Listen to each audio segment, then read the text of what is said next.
우리 땅을 살아가는 우리 모두는 각자의 고통을 안고 살아갑니다. 어떤 분은 육신의 질병으로, 또 어떤 분은 경제적인 어려움으로, 또 어떤 분은 관계적인 문제들로 힘든 시간을 보내게 되는데요. 이처럼 눈에 보이는 문제들도 이제 우리를 힘들게 하지만 어쩌면 우리를 더 깊은 절망으로 이끄는 것은 눈에 보이지 않는 마음의 고통이 될지도 모르겠습니다. 다른 사람들은 알지 못하는 외로움, 또 미래에 대한 막연한 불안감, 이 떨쳐내기 힘든 죄책감이나 이 중독의 문제들, 그리고 삶의 의미를 찾지 못해서 느끼는 공허함 같은 것들이 우리를 괴롭게 할 때가 많이 있게 되는데요. C.S. 루이스는 그의 책 이 고통의 문제에서 인간이 스스로 만족하고 있을 때는 하나님을 찾지 않는 경향이 있다라고 지적했습니다. 그는 우리가 마치 카드탑을 쌓고 그것을 궁전이라고 부르며 사는 아이들과 같다, 이렇게 표현했는데요. 다시 말해서 모든 것이 잘 돌아갈 때는 우리 자신이 삶의 주인인 것처럼 착각하며 살지만, 고통은 이 모든 것이 환상이었다라는 것을 폭로하는 역할을 한다는 것입니다. 저처럼 이 땅에서 만나는 고통은 우리가 의지하던 것들이 얼마나 허약한지를 드러내고, 우리 스스로는 결코 안전할 수 없다라는 진실을 직면하게 만들죠. 그러므로 이 시대가 겪는 수많은 영적, 정신적 고통은 우리의 거짓된 안락함을 무너뜨리고요, 진정한 피난처이신 하나님을 찾도록 부르시는 그분의 섭리라고 얘기할 수가 있습니다. 이런 면에서 오늘 우리가 함께 묵상할 요한계시록 9장은 바로 고통의 영적인 실체를 엿보게 하는 창문과도 같은 역할을 하게 됩니다. 사실 오늘과 같은 본문은 좀 무섭기도 하고 기괴한 이미지로 가득 차 있어서 우리를 두렵게 만들기도 하지만, 동시에 이 끔찍한 환상 속에서 이제 우리가 느낄 수 있는 것은 유일하고 참된 안전이 어디에 있는지를 가장 선명하게 보여주는 소망의 메시지가 되기도 합니다. 이 끔찍한 재앙의 한복판에서 우리는 하나님의 절대적인 주권을 발견하게 되는데요.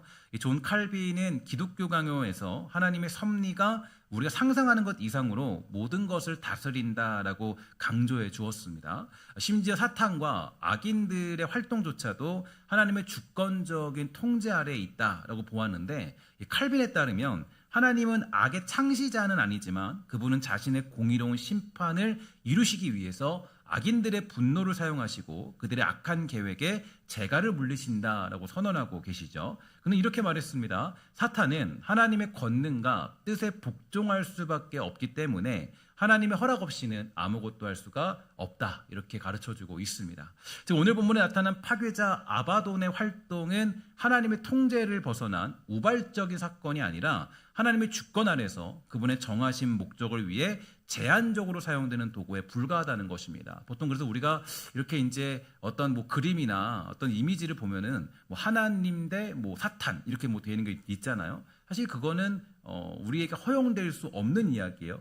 악과 선 이렇게 딱 되어 있는데, 사실은 하나님의 모든 주권과 계획 아래 거기 안에 허용되는 존재가 악한 존재라는 것을 우리가 기억할 필요가 있는 거죠. 그래서 우리가 이러한 관점에서 오늘 설교의 중심 메시지는 이런 것과 같습니다. 하나님은 무서운 악에 직면하여서 세상을 향한 통제된 경고의 심판을 내리시는 동시에 당신의 백성을 위한 완벽한 보호를 베푸심으로써 자신의 절대적인 주권을 증명하신다, 이렇게 우리가 이렇게 이야기할 수 있겠습니다. 그러니까 보기만 해도 무서운 말씀을 통해서 이 고통받는 세상 속에 우리가 누리는 진정한 안전의 근거가 무엇인지 발견하면서 우리의 소망을 새롭게 하는 은혜의 시간이 되기를 주의 이름으로 간절히 소망합니다. 이제 오늘 본문의 내용을 살펴보면 앞서 4번의 나팔 재앙은 땅과 바다, 그리고 강과 하늘, 즉 피조세계의 3분의 1을 치는 심판이 있었지만 5번째 나팔 소리와 함께 찾아온 재앙은 그 차원 자체가 다르죠. 그래서 독수리가 외쳤던 3번의 화중에서 첫 번째 시작이 되는데요. 심판의 칼날은 이제 자연이 아니라 인간을 직접적으로 향하고 있습니다. 그래서 5번째 천사가 나팔을 부니까 하늘에서 떨어진 별 하나가 이 무저갱의 열쇠를 받아 그 끝없는 구렁의 문을 열게 되는 거죠. 그리고 그 속에서 뿜어져 나오는 거대한 연기가 해와 하늘을 뒤덮어서 세상을 영적인 어둠으로 몰아넣고 그 어둠 속에서 무시무시한 황충 군단이 나타나게 됩니다. 그래서 이 황충이 어떤 것인가 여러 가지 의미들로 해석을 할 수 있겠지만, 성경은 이들의 정체를 이제 아주 이 문자적으로 잘 해석해주고 있는데요. 우리에게 이제 이 황충 군대가 얘기해주고 있는 건 악의 실체가 무엇이냐, 그러니까 악한 존재가 어떤 존재라는 것을 명확히 보여주는 그런 존재라고 얘기할 수가 있어요. 그래서 그들을 살펴보면 그들은 전쟁을 위해서 준비된 말처럼 조직적이고 공격적인 존재라는 것을 볼 수가 있게 되죠. 그리고 보니까 이 머리에는 금 같은 관 비슷한 걸 썼습니다. 근데 이게 문제는 진짜 왕관이 아닌 모조품이라는 거예요. 그래서 이 악이라는 존재는 언제나 참된 권위를 흉내내는 가짜 권세로 우리를 속인다는 거죠. 그리고 이 존재를 보니까 사람의 얼굴을 가졌습니다. 지성과 합리성으로 우리를 설득하고 기만하는 교활함을 가졌다라는 거예요. 그리고 여자의 머리털 같다. 그리고 그 매력으로 우리를 유혹하고 있다라고 얘기해주고 있는데 그 이면에는 뭐가 담겨져 있냐면 모든 것을 찢고 파괴하는 사자의 이빨을 숨기고 있다. 이렇게 얘기해주고 있습니다. 그 다음에 또 독특한 것은 철호심경으로 무장했다는 거예요. 이 철호심경이라는 것은 소위 말해서 우리가 뭐 이게 좀 이렇게 이런 얘기입니다. 그러니까 이 양심이 완전히 이제 썩었다. 양심이 가책이 없다는 거예요. 그러니까 어떤 악한 짓을 해도 우리는 보통은 이제 악한 짓을 하면 양심이 찌르잖아요. 그러니까 찔리고 이거 내가 해도 되나 이러잖아요. 근데 이제 이 악한 존재는 철호심경으로 무장해서 어떤 양심의 가책이나 도덕적인 호소에도 꿈쩍 않는 무적의 존재처럼 보인다라는 것을 성경은 가르쳐주고 있습니다. 그들의 무기는 정면이 아니라 전갈과 같은 꼬리에 숨겨져 있다 이렇게 얘기해주고 있는 거죠. 가장 예상치 못한 순간에 가장 은밀한 방법으로 고통스러운 독침을 쏜다라고 그렇게 성경은 가르쳐주고 있어요. 이 요한계시록 말씀을 잘 보게 되면 여러분들이 그냥 제가 물어보니까 요한계시록 말씀을 이제 사람들에게 물어보면 사람들이 다 그냥 무섭다, 뭐 좀 보기 어려워요, 기괴해요 라고 그렇게 얘기할 때가 많이 있는데 사실 이걸 잘 보면 재밌는 상황이 많이 있어요. 그래서 요한계시록을 보면은 정말 이렇게 악의 실체가 어떤가, 악이란 존재가 얼마나 치밀하고 얼마나 공격적인가, 또 그들은 얼마나 그렇게 은밀하게 공격하는가 이런 사실들을 볼 수가 있게 되어서 우리가 이 요한계시록을 통해서 악한 존재의 특징들을 굉장히 잘 살펴볼 수가 있고 구분해 볼 수가 있다라는 거죠. 이게 바로 성경이 우리에게 보여주는 악한 것의 진짜 모습이 되는데 지능적이고 유혹적이고 또 흉포하고 겉으로는 막을 수가 없어 보이는 그런 세력이 됩니다. 그러나 이 황충군단은 단순히 유혹적인 세상의 문화나 죄악을 상징하는 것을 넘어서 본질적으로는 하나님의 심판 아래 제한적으로 허용된 영적 고통의 도구로 등장하고 있는 것입니다. 그러니까 요한계시록의 상징은 언제나 이제 우리가 기억해야 될 것은 하나님의 공의로운 심판의 맥락 안에서 이해가 돼야 되는 것이고 이 황충의 출현 역시 이 경고와 심판의 성격을 함께 지니고 있는 거예요. 그런데 이 끔찍한 군대에는 왕이 있었는데 그의 이름은 뭐냐면 히브리어로 아바돈이라고 되어 있고 헬라어로는 아블로온 이렇게 되어 있습니다. 근데 그 둘 다 그 뜻은 파괴자라는 뜻을 갖고 있죠. 그러니까 파괴자라는 존재가 그렇게 우리를 공격한다라고 되어져 있는 것입니다. 요한계시록은 이 황충군단의 왕을 이제 통해서 사탄의 권세 아래서 움직이는 이 파괴적인 영적 세력의 실체를 상징적으로 보여주고 있어요. 그 존재는 인간을 유혹하고 파괴하면서 하나님의 진리와 생명을 거스르는 세력의 대표로 등장하고 있는데 이것은 죄의 유혹이 얼마나 매력적으로 다가오는지 또 우리가 얼마나 쉽게 악이라는 존재를 합리화하는지 이 불신앙의 결과가 얼마나 파괴적인가에 대한 영적인 진단서가 될 수가 있습니다. 사랑하는 여러분, 근데 이것은 이 먼 미래의 이야기가 아니에요. 옛날 나중에 그렇게 이제 이런 일이 벌어지겠다 이렇게 이제 하는 게 아니라 우리들의 일상에도 이 파괴자의 존재는 우리를 계속적으로 공격하고 있죠. 오늘 우리 주변에서도 이 파괴자의 군대가 활동하는 모습들을 쉽게 찾아볼 수 있는데요. 예를 들어서 뭐 이런 거 있죠. 너만 빼고 다 아는 이야기야 라고 하면서 뒷담화를 하는 험담들, 이런 것들도 파괴자의 어떤 특징들이죠. 또 잠시 귀를 즐겁게 하는 이 여자의 머리털 같지만 결국에는 이런 관계를 무너뜨리고 신뢰를 깨트리는 사자의 이빨을 드러내는 그런 모습들입니다.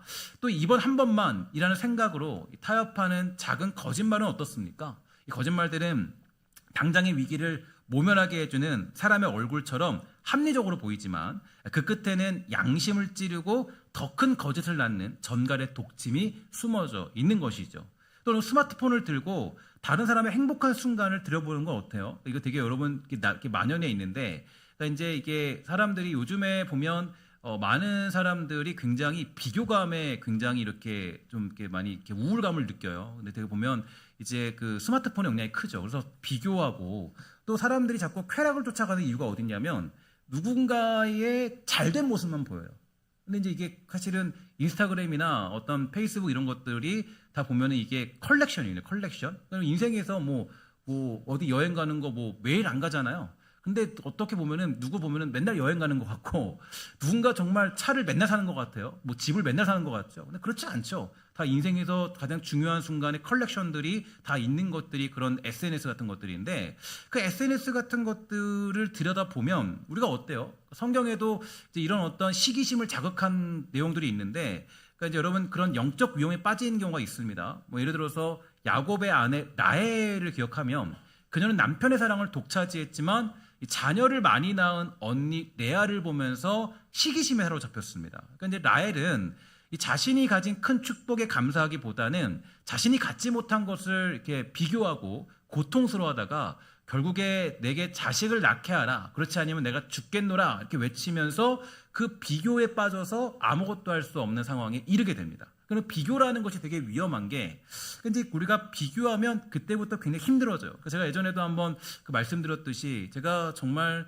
설교 말씀을 듣는 거를 하루에 10시간, 12시간씩 들었습니다. 정말 말씀을 들을 때. 왜냐면 저는 이제 이 막 그 어떤 신앙이, 물론 모태 신앙이 있었지만 막 제가 어렸을 때부터 막 굉장히 잘 준비되어서 막 그런 사람이 아니었기 때문에 말씀을 전하기 위해서 저는 이제 굉장히 큰 노력을 했어요. 어떻게 말씀을 전할까 해서 진짜 한 몇 년간, 한 10년간 정도는 거의 하루에 12시간, 13시간씩 말씀을 맨날 들었어요. 듣고 또 듣고. 근데 어느 날 제가 이제 한 35 넘어서인가요? 그때쯤에 이제 말씀을 듣는데 뭐가 들냐면 비교가 들더라고요. 비교가. 저 사람은 저렇게 잘하는데 나 왜 이렇게 못하는 거야? 막 이런 비교들 막. 저 사람은 막 원고도 안 보고 매일같이 너무 잘하는데 나 왜 이렇게 힘든 거야? 막 어려운 거야? 비교하니까 그때부터 아무것도 못 하겠더라고요. 그때부터 설교가 자신이 없어요. 비교하니까. 그때 이제 좀 그만 들을 때다. 그래서 그때 이제 그만 듣고 이제 조금 다른 방식으로 설교를 공부했던 그런 기억이 있습니다. 근데 이제 어떻거나 이런 비교들이 우리를 공격할 때가 굉장히 많이 있죠. 근데 오늘날 보면 여러분들이 가장 힘들어하는 게 SNS예요. SNS 보면 이제 뭐 여러 가지 것들이 있잖아요. SNS나 유튜브 뭐 이런 것들 보면 쇼츠 같은 거 보면은 굉장히 우리가 되게 남루해지고 초라해집니다. 그걸 보면은 이제 우리가 여러 가지 것들이 있잖아요. 뭐 어떤 뭐 여행을 가는 것도 맨날 여행 가는 것 같고, 그러니까 뭐 결혼을 해도 다 사람들은 아주 모든 걸 풍성하게 다 하는 것 같고요. 근데 아니죠. 안 그런 사람이 훨씬 더 많죠. 여러 가지 많은 것들이 있어요. 그러니까 이제 비교하고. 그럼 우리는 다른 사람의 가장 좋은 순간만을 모아놓은 전시장을 보면서 라헬처럼 내가 가진 것에 감사하지 못하고 비교와 불만에 빠져 살아가야 되는 거예요. 이게 우리들의 시대의 모습들이에요. 그러니까 우리 시대에 보면은 여러분 밥 굶고 오신 분 계신가요? 뭐 어저께 나는 돈이 없어가지고 밥 굶고 왔다는 분 계신가요? 아무도 없죠. 다들 나름대로 어저께 저녁에 토요일이기 때문에 다 맛있게 먹었을 거예요. 저도 어저께 이 성가대 거기 모임 가가지고 맛있는 돼지갈비를 먹고 오게 됐는데 아주 풍성하게 먹었어요. 뭐 비교할 수 없을 정도로 너무너무 맛있죠. 근데 우리는 그때 뭐가 보이냐면 저 사람은 오마카세 먹고 왔네. 막 이러면서 막 그거 막 부러워하는 모습들. 그러니까 여러분 이게 우리 시대의 모습들이에요. 우리 시대 모습들이 비교에 거의 막 빠져 사는 거죠. 저 사람은 저것도 갖고 저것도. 근데 사실은 만족할 게 훨씬 더 많아요. 실제로 보면 최근에 한 연구를 보면 SNS를 과도하게 사용하는 10대들의 우울증 위험이 2배나 높다고 경고했습니다. 사실 이게 이제 최근에 나온 그 어떤 그런 그 연구인데요. 저는 이미 10년 더 돼서 전에 이 연구했어요. 저는 이미. 대단한 목사 여기 만나는 건데. 그죠? 요즘에 연구 많이 하거든요. 이거 SNS 연구요. 많이 하거든요. 저는 근데 이미 SNS가 문제가 있다 생각을 했어요. 이미. 문제성 생각을 해서 그때 제가 이제 대학원 우리 중대 대학원 다니면서 제가 제일 먼저 거의 제일 먼저 쓴 논문이 이 논문이에요. 그래서 SNS를 하면 우울증이 올라갈 거다. 분명히 올라갈 거다. 그래서 그거를 전제로 해서 제가 연구 논문을 썼던 게 요즘에는 이제 엄청나게 이제 막 이거를 활발하게 연구를 하고 있거든요. 그럼 보세요. 찾아보면 제 거 나오니까 되게 제가 열심히 썼어요. 썼는데 어쨌든 간에 이미 제가 10년 전에 연구했을 때 그때 제가 예측하기를 그랬어요. SNS를 많이 하는 사람은 이게 우울증이 높다. 제가 이제 사실 뭐 그거를 어떤 가설을 세웠던 이유가 이 청년들 사역을 많이 하다 보니까 이제 그런 경향들이 있더라고요. SNS를 많이 쓰는 사람일 경우 SNS는 행복해. 근데 SNS가 끝나고 나면 그 삶이 굉장히 우울감이 많이 있어요. 제가 경험했을 때 보니까. 그러니까 이게 뭔가 영향이 있겠다 해서 그 전제를 가지고 연구를 했더니 진짜 그 연구가 나온 거죠. 그래서 정말 이게 우울증이 높다라는 거. 그러니까 보면은 요즘 시대 애들이 다 우울증을 갖고 있어요. 왜냐하면 비교하거든요. 비교하니까 우울증이 있는 거예요. 저게 옛날에 저쪽 사는 그 친구 집이 얼마나 잘 사는지 몰랐어. 근데 이제는 엄마 아빠 되게 좋은 것 같고 되게 좋은 것 같고 다 보이잖아요. 그러니까 이게 이제 비교가 되는 거예요. 그래서 이제 보건복지부의 22년 조사에 따르면 이 우리나라 소아청소년의 16% 이상이 이미 정신장애를 경험하고 있다라고 이렇게 표현하고 있고요. 이외에도 악한 길로 우리를 끌고 가는 모든 현상의 배후에는 이제 우리의 삶을 조금씩 무너뜨려서 하나님으로부터 멀어지게 하려는 이 아바돈의 어두운 세력들이 도사리고 있는 거예요. 근데 특히 제가 보니까 SNS, 이제 이 스마트폰 아니면 이 어떤 유튜브 이런 것들이 굉장히 우리를 이제 옥죄우고 있다. 옛날에는 TV로만 봤다면 이제는 아주 광범위하게 모든 것들이 다 우리 찾아오는 거죠. 그래서 이제 이게 우리가 살고 있는 이 현실 속에서 이 아바돈, 이 아블론이 활동하고 있는 영역들이다라고 얘기할 수가 있을 것입니다. 그러면 이 끔찍한 악의 실체 앞에서 우리는 절망할 수밖에 없어요. 그러나 바로 이 지점에서 성경은 아주 놀라운 반전을 선포하고 있는데 이 모든 혼돈의 중심에 흔들리지 않는 하나님의 주권이 있다라는 거예요. 초점을 어디로 옮기냐면 이 황충의 공포에서 그들을 완벽하게 통제하시는 하나님께로 옮겨보면은 좀 내용이 달라집니다. 무서운 존재구나, 강하구나 이렇게 볼 수 있는데 하나님께서는 이 악의 군단에게 명확하게 한계를 설정했습니다. 이게 되게 중요한 게, 그러니까 이제 이게 만약에 이 선과 악이 대등한 관계라면 한계가 설정이 안 되죠.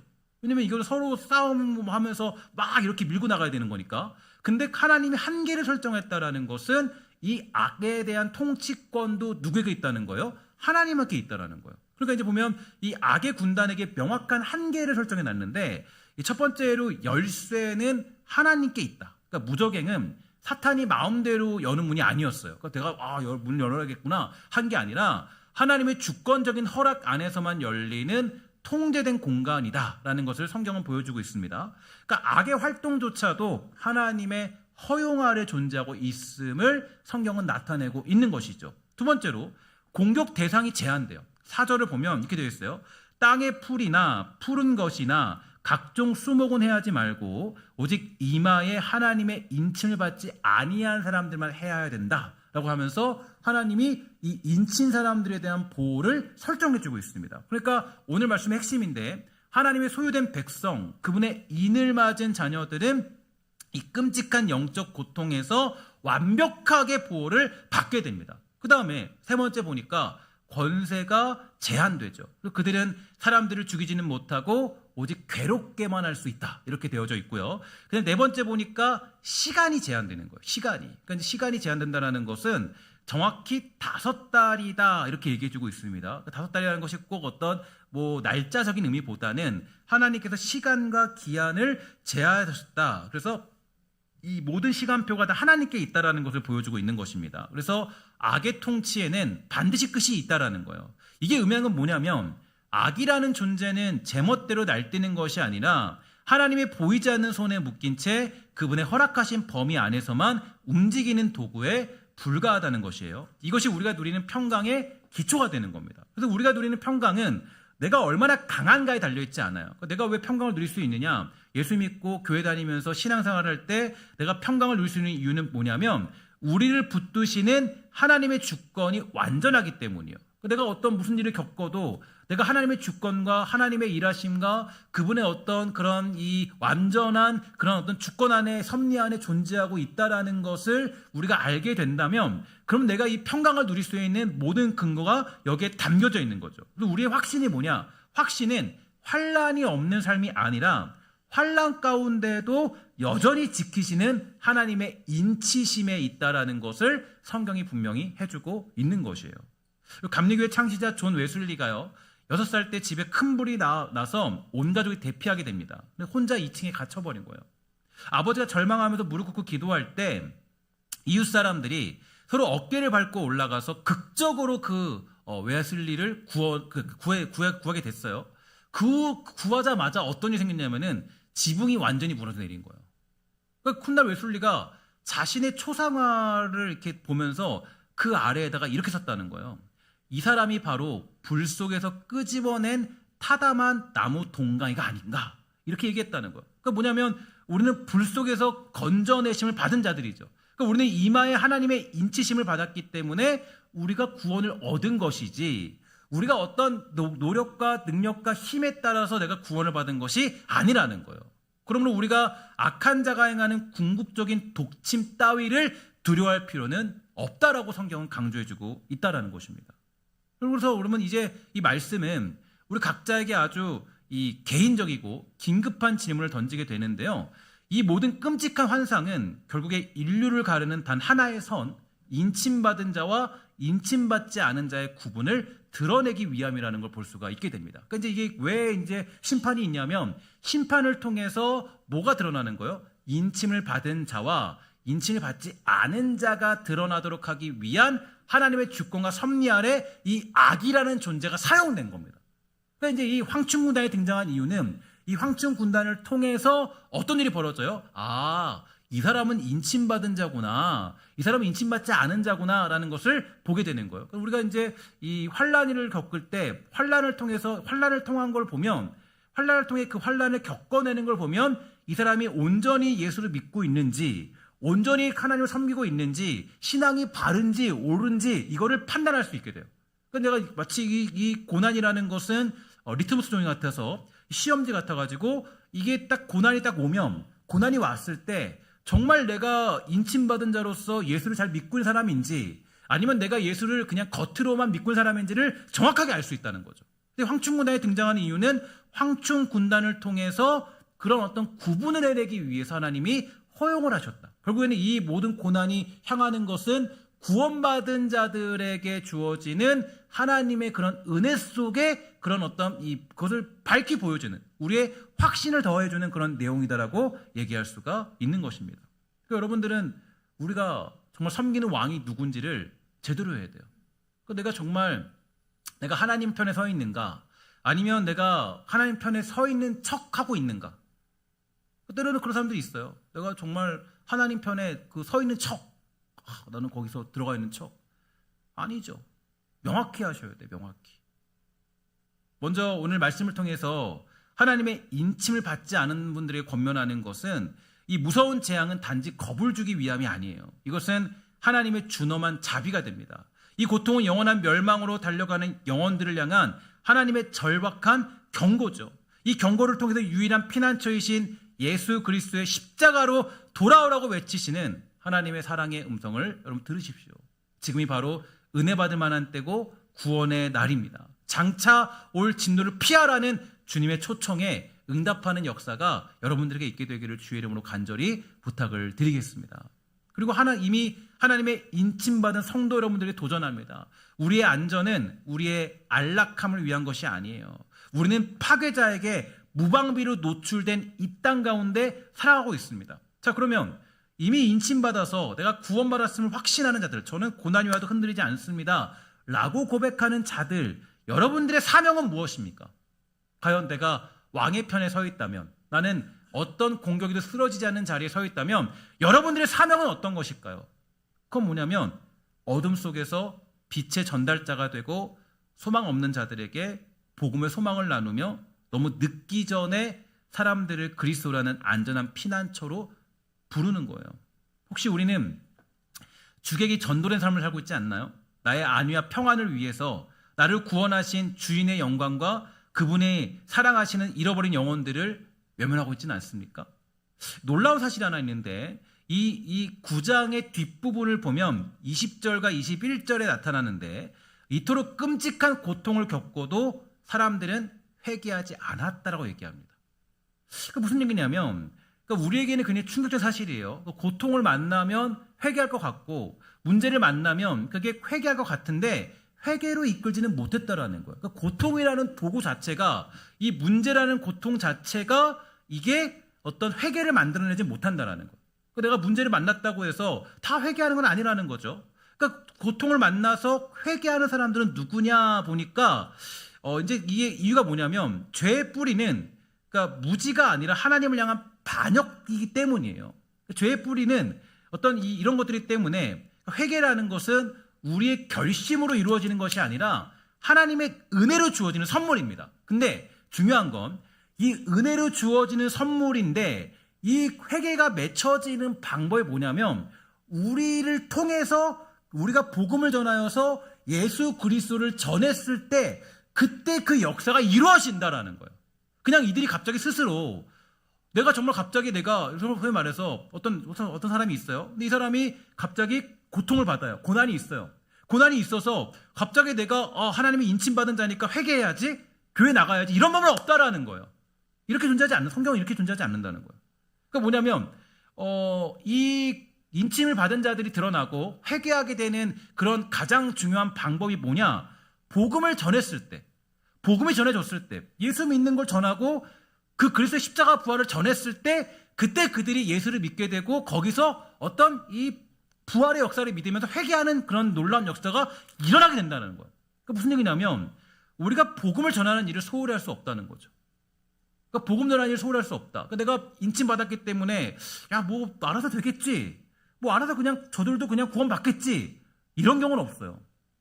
하나님이 다 이렇게 우리를 통해서 회개하는 그런 자리까지 인도하시는 거예요. 종종에 이런 이야기를 많이 들어요. 목사님, 제 남편하고 제 자녀가 예수 잘 믿길 바래요. 뭐 언젠간 나오겠죠. 뭐 놔두세요. 이렇게 뭐 얘기할 때도 많이 있어요. 예수 믿길 너무 원해요. 근데 마음속에 보면요, 예수 믿길 원한대요. 교회 다니길 원한대요. 그러니까 그렇게 그게 기도 제목이에요, 늘. 그런데 문제는 뭐냐면 이게 너무 좋은 마음이고 당연히 우리가 품어야 될 그런 소망은 맞아요. 근데 아쉬운 건 뭐냐면 포기한다는 거예요. 너무 쉽게. 그냥 뭐 언젠간 나오겠죠. 뭐 놔두세요. 이제 뭐 성인인데 이제 뭐 자기가 결정하겠죠. 근데 생각해 보세요. 당장 우리 주님 내일 오시면 우리는 전할 기회도 없이 우리는 결국에는 아쉬운 일이 벌어질 수밖에 없는 거예요. 그러니까 아쉬운 건 우리가 복음을 전하고 또 구원을 말해야 그들에게 회개할 수 있는 시간이 주어진다라는 거예요. 그러니까 내가 끊임없이 복음을 전하고 구원을 말해야 예수 믿는 자리에 들어간다라는 거예요. 그러니까 이게 우리는 너무나도 요즘에는 이게 서로를 존중해 주는 경우가 너무 많이 있어요. 너무 존중하는 경우가. 그러면 안 되죠. 생명이 달린 문제인데. 예를 들어서 여러분 저기 앞에 뭐 자동차가 막 와요. 그럼 사랑하는 자녀를 여러분 그냥 야, 자동차 너 피해라 말하고, 그리고 그건 네가 결정할 일이지, 죽든지 말든지 네가 알아서 해. 그럴 사람이 누가 있을까요? 걔가 움직이기 싫어도 부모나 사랑하는 남편이나 아내는 어떻게 해야 돼요? 뛰쳐들어가서 그냥 끼어안고서라도 뛰어나와야 되잖아요. 그게 우리가 생명을 살리는 비결이에요. 근데 요즘에는 너무나도 서로를 존중해주는 그런 시대가 찾아왔어요. 그냥 뭐 언젠가는, 근데 그 언젠가가 언제일지 모르죠. 우리는 그러잖아요. 우리는 조금만 몸이 아파도요, 그런 생각이 들어요. 하나님 내일 나 불러가시는 거 아니야? 그런 거 되죠. 저 어저께 보니까 뒤에 이 머리가 막 아픈 거예요. 어제따라 막 뒷머리가 막 아픈 거예요. 뒷머리가 막 왜 이렇게 땡기고 아프고 막 그런지, 나 내일 죽는 거 아닌가? 그래서 아내에게 말하기를, 차에서 이렇게 얘기했어요. 나 혹시 연명치료되면 연명치료 안 하게 해줘. 내 유언이야. 혹시나 막 이게 죽으면 그냥 편하게 살아. 우리 다 그렇잖아요, 그죠? 왜냐하면 이유가 있어요. 우리 언제 주님 만날지 모르기 때문이에요. 근데 우리는 너무 느긋하죠. 주님 만나도 그냥 교회 나가든 말든 그냥 알아서 하겠지 뭐. 물론 그 마음도 이해해요. 얼마나 많이 얘기했을까, 얼마나 많이 또 권고했을까, 그죠? 근데 중요한 건 그들이 예수 믿고 회개하는 방법은 스스로 깨닫는 법은 존재하지 않습니다. 성경은 그런 일을 제시한 적이 없어요. 스스로 갑자기 하나님이 누구시지 깨닫고 그런 일은 없어요. 우리가 야 예수 믿고 구원받고 천국 가야지, 함께 교회 가자, 이 한마디가 어느 날 그게 뿌리 내려서 뭐 하는 거예요? 열매를 맺히는 거예요. 근데 한 마리도 못할 경우가 되게 많이 있어요. 기도로만은 안 돼요. 갑자기 기도했더니 갑자기 1년 뒤에 갑자기 예수 믿을게요 엄마, 그럴 일은 없어요. 내가 야 그래도 교회 가자, 예수 믿자, 이게 소망이다, 이렇게 하는 거예요. 그러니까 복음을 전하는 일, 우리가 이 요한계시록을 통해 보면은요, 이게 무엇보다 시급하다는 걸 볼 수가 있게 되죠. 요즘 사실 우리는 굉장히 무서운 종말의 시대를 달리고 있다고 해도 과언이 아닙니다.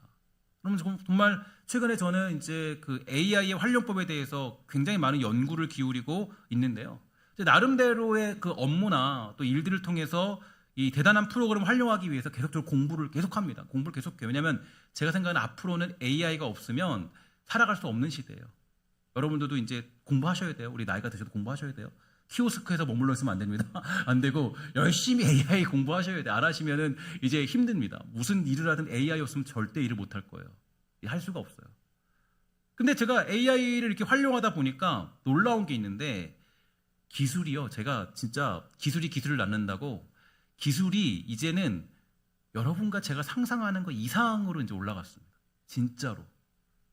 너무 상상. 제가 그 주중에 한번 그 있잖아요. 그 한번 제가 문자로 보내드렸는데 AI 오버뷰라고 해가지고 이제 여러분 드렸을지 모르겠어요. 제가 이제 그 설교 요약한 거를 AI가 직접 해준 거를 말도 걔네들이 다 한 거예요. 내가 설교문을 주면 알아서 걔네들이 아나운서가 돼서 다 설명해줘요. 저는 건드린 것도 없어요. 나중에 한번 여러분 문자 온 거 한번 들어보세요. 제가 오늘도 한번 보낼 건데 한번 들어보시면 완벽하게 요약해주고 완벽하게 여러분들에게 이야기해줍니다. 제가 손도 안 건드려요. 거의 완벽하게. 이제 앞으로는 이 AI의 어떤 현실이 이제 현세 바벨탑이 되어서 이제 하나님이 무너뜨릴 그런 시간이 올 거예요. 분명히 이거는 이제 우리가 이제 감당할 수밖에 없는 현실이에요. 앞으로는 진짜 뭐 근 10년 안에 정말 그런 것들이 올 거라고 저는 생각해요. 너무나도 너무 놀랍습니다. 이 성장 속도가 우리가 생각하는 것 이상이에요. 그들의 1년은 그 AI의 1년은 10년 이상이라 그래요. 우리의 10년 이상. 100년씩 간대요. 그러면 되게 무섭죠. 그러니까 우리가 복음 전하는 일을 멈출 수 없겠죠. 믿지 않는 자들에게 복음을 전해야 되고, 그때가 오기 전에 사랑하는 이들과 나의 가족들이 예수 믿는 길을 열어줘서 우리가 그들이 구원받는 자리까지 가도록 만들어집니다. 이게 이 시대 가운데 저와 여러분이 걸어야 될 사명이 되는 거죠. 말씀을 맺겠습니다. 오늘 본문에 등장하는 황충군대의 왕은 파괴자 아바돈입니다. 그러나 사랑하는 여러분, 우리의 왕은 파괴자가 아니라 구원자 예수 그리스도라는 사실을 믿으시기를 주의 이름으로 간절히 부탁을 드리겠습니다. 파괴자 아바돈이 무저갱에서 올라와서 고통을 주는 존재라면 우리의 왕 예수님은 이 땅에 계실 때부터 귀신들을 꾸짖고 그 권세를 꺾으신 분이세요.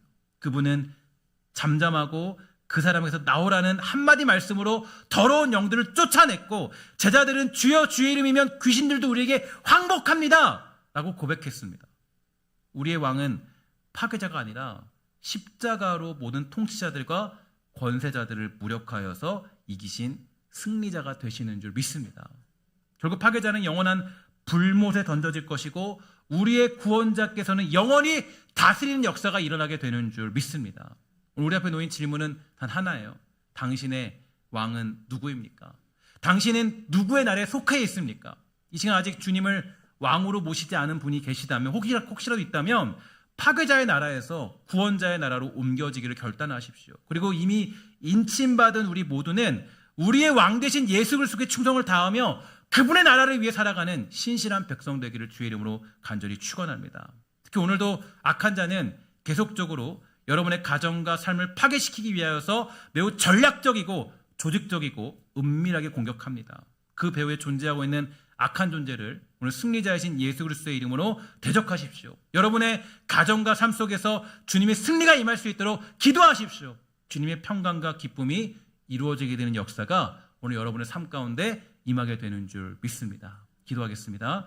하나님 감사합니다. 은혜 부르짖어 축복이 원하는 것은 살아가는 백성들 축복하여 주셔서 주께서 정말 인도하여 주시고 이 어둠의 시대 가운데 종말의 시대 가운데 주의 놀라운 역사를 깨닫게 되는 은혜가 있도록 주여 돌보아 주시옵소서. 우리 주께서 함께 하신 줄 믿사오며 모든 말씀 예수님의 이름으로 간절히 기도합니다. 아멘.